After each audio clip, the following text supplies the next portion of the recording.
Welcome back to this video series on Actionscript Primer. This will be chapter 3 and we'll be looking into classes. In classes we'll be looking how we can create a class, how can we create objects from it, how can we use encapsulation, the principle of black box, polymorphism, methods, properties, packages, interfaces, and many more things. Before we get started, we first need to learn what exactly is a class. A class is like a blueprint or a master plan of a house. Before we can make a house or build a house, we first need to create a plan for it. So a class is just like that. So let's just view it this way. A class is a template, and a template is a foundational plan. On the plan, we might see an architect creating or describing through his drawing how this plan will work, where to place the windows, where to place the doors, and a lot of things that an architect knows. Perhaps I'm not an architect, so I can't explain how an architect works, but basically we create a class, we create one plan, and we create several other objects out of plan, and that creation of objects out of a single plan is called instantiation. Every object is an instance of a class. So when we create a class, we are also declaring a data type, as I've talked about it before.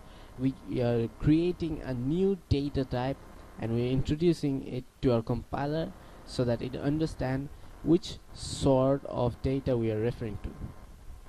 A class, in object-oriented programming, the most important thing is the class. A class helps to organize similar behaviors, similar properties, methods in a single file.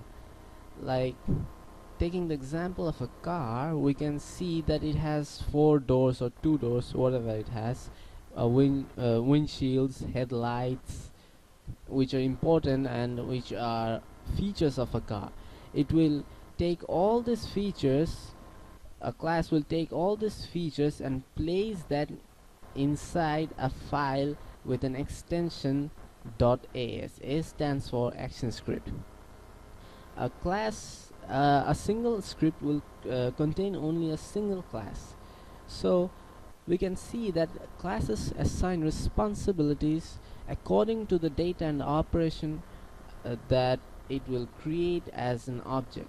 So we all know that organizing our code is very important, especially when we become a programmer or a successful coder, because in procedural programming we can actually use procedural programming in Actionscript, but procedural programming is quite messy.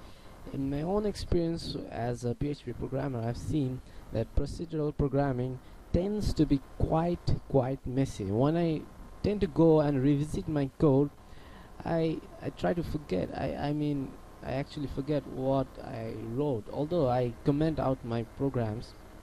But nonetheless, let's move into this object-oriented world where we create classes that have their own distinctive responsibilities. Like you might have a class for plates, you might have a class for hotpots that have their own features, as I've talked before.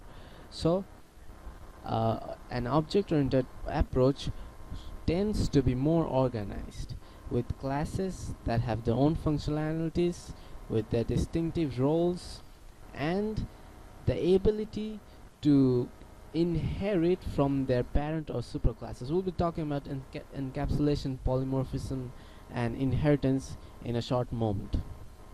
Before we dive any deeper into this chapter, we first need to get acquainted to our few vocabs. First, we already looked into the classes and the objects. We also looked into instance and a type.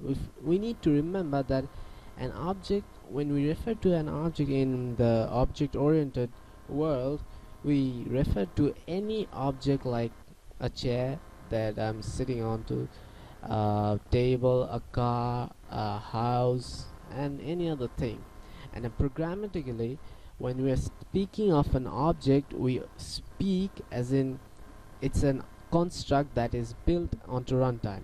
An object only exists when the code is running. It doesn't exist if the code isn't running. Like we talked about it before, a class is nothing more than a blueprint or a plan. A class creates object at runtime. As I've said before, the object only exists at runtime. A runtime is when the compiler is compiling our code or a script. An instance is an individual or a specific object. It's also an object, we need to remember that, is made from a class. The process of creating a class, like a process of making a house, we call it building a house. So a process of creating an object in object-oriented world or in a program, we call it instantiation in this case. So what are types? We talked about types very often. Even in few slides ago we talked about types, classes being types. By declaring a type, it helps us to ensure that a specific type of data can be stored inside a variable or can be used inside a function. If we don't ensure what type of data we are referring to in a variable, then it will be called a dynamically typed variable, because it does not contain any sort of type, which is not recommended to be used in a programming point of sense. But throughout this lesson series we'll be using statically typed variables, because this sort of variables will have a type to ensure what sort of data they can hold or what sort of data they can manipulate. So let's look at the principle of encapsulation and polymorphism. Encapsulation is the way or the principle of hiding essential information from the outside world. This is usually needed when we are creating our classes and we need to hide information for security reasons, or we need to hide so that no one else can manipulate such sensitive functionalities or properties of a class. As an example, we can look at our CPUs, the controlling unit that controls the entire computer. The CPU contains a motherboard, several or one hard disk, then this CD-ROM or DVD-ROMs, and we actually don't need to have access to all of these intricacies. We just need to press a button and we are good to get going. Then this button and all the things that we can see outside, not the things that are inside, is called the interface. The interface, as in the real world we can see from a mobile phone, we don't need to worry about what's going on inside a mobile phone. We just need to know how to use those buttons. The traditional mobile phone has 12 buttons, so we need to know how to use those 12 buttons, and obviously if it's a touch mobile phone, how to use those buttons using the touch screen.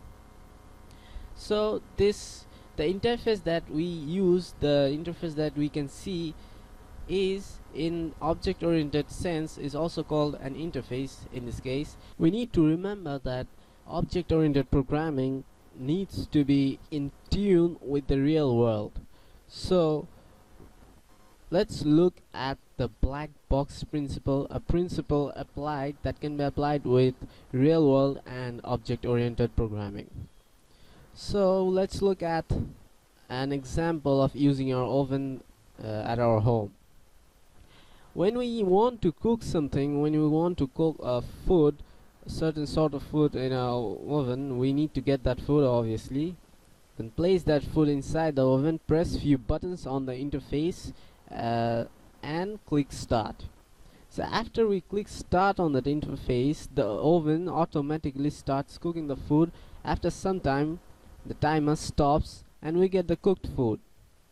The oven in this black box principle is actually acting as the black box, because what we only need to do is just press few buttons and press the start button to kickstart the cooking process. But what goes inside the oven, how the oven cooks, how the microwave cooks the food, how the circuits work, how the LEDs work. We don't need to worry about that. So an oven is realistically an encapsulated object, a black box. So what happens inside the black box, it's not the thing that we need to worry. We just need to worry how to use the interface. Polymorphism is the ability of a class to be substituted for each other. It can be substituted for another newer class that has been created. So let's get back to our whiteboard to understand this concept fully.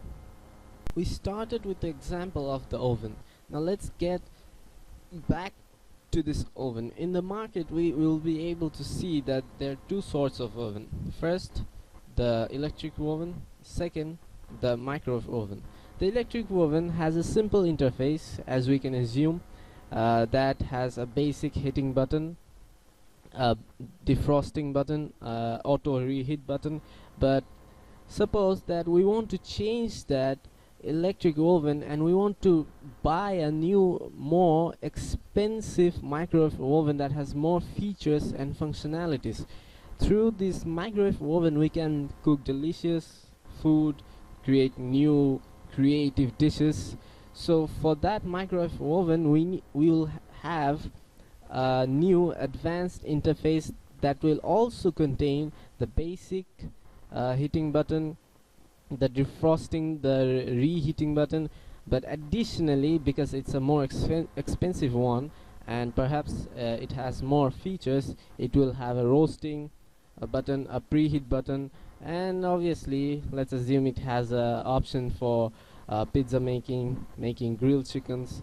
And so as we are substituting one oven for the other advanced oven, we need to learn how to use this advanced interface, how to use the buttons, so how to set the timer, at what time the food will cook, how to use all these functionalities. We need to learn through its manual.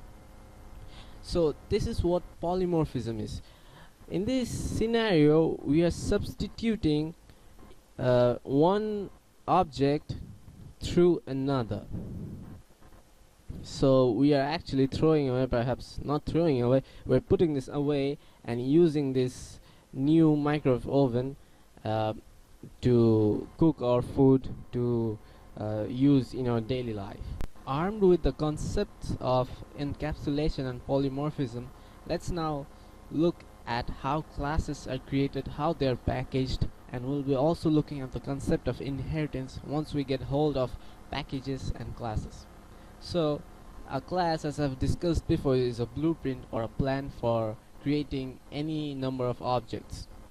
So a class needs to be contained, although it's not necessary, but it's a recommendation that it should be contained in a single script. A class like microwave oven, for example, should be contained in its own script called microwave.as. And classes need to have unique name, obviously, but without it you won't be able to address it. So classes need to have a unique name, and classes need to be arranged, organized in their own separate packages. Let's get back to our whiteboard. Every class, perhaps all the classes, are arranged inside a package. So what's a package? It's a container, like a cardboard box. In a cardboard box you store all sorts of similar stuff inside it and put a security seal on it. A package is something like that. It houses all the similar sorts of classes in one container. Like, let's look at the example of the microwave oven. The microwave oven has some advanced functionalities, like it can make pizza. It has an option for making pizza. It has an option or a button for making or reheating food. It also has an option for roasting your chickens, yummy, and it also has an option to defrost your frozen food. Now this package is called the advanced functionality package. This advanced functionality package will also have some similarities with the basic functionality package. In that case, we'll be looking at namespaces, how we can use namespaces, and how we can use classes from both these packages when we discuss namespaces. For now, let's look at the other example of basic functionality. The basic functionality is housed the basic functionality package houses all sorts of similar classes like basic hitting, quick hitting, or the auto reheating scripts inside one package that will be used by the electric oven.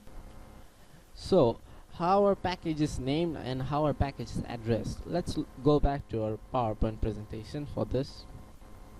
Package names are usually written in a conventional manner like com.duplexapartment.rooms.living.as. This is called a fully qualified name. In it we have 1, 2, 3 parts, 3 folders perhaps. First is the com folder, then comes the duplex apartment folder. Let's assume we are going through an example of creating or making a plan for a house, duplex apartment. Then comes the folder for rooms. In this room folder we have the living room script, living room .as script. Now in a typical Windows environment, we'll see the path of that will go as the com/duplex apartment /rooms, and this rooms folder will house the living room.as. So you might be asking, is it recommended? I'll say, or I'll answer it in a way like nothing is actually recommended in here, but it's good to use a conventional method because other programmers might be acquainted with such a method. So if you're going to use a new one, it might be a hassle for them. Nonetheless, you can name your own folders, you can name your own packages. There is no worry about that. So how are packages defined? Packages are defined with calling the package keyword, then the curly brace, then your code goes here, all the class that you want to write, then the ending curly brace.